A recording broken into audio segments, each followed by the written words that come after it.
அறுபடை வீடுகளில் 3ஆம் படை வீடான பழனியில் உலக புகழ்பெற்ற பங்குனி உத்திர திருவிழா கோலாகலமாக நடைபெற்று வரும் நிலையில் இன்று மாலை நடைபெறவுள்ள திருக்கல்யாண நிகழ்ச்சியை காண ஆயிரக்கணக்கான பக்தர்கள் குவிந்தனர்.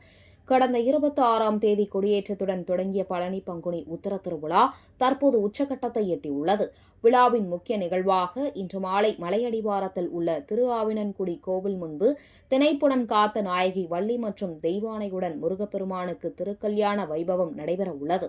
இதனை காண தமிழகத்தின் பல்வேறு மாவட்டங்களில் இருந்து வந்தனர்.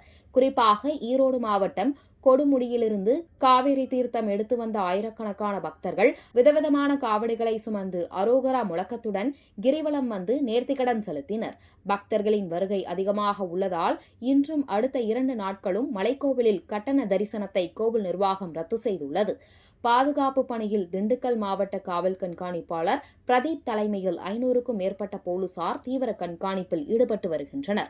நாளை மாலை மலையடிவார கிரிவீதியில் முத்துக்குமார சுவாமி தேரேறும் தேரோட்ட நிகழ்ச்சி நடைபெற உள்ளது.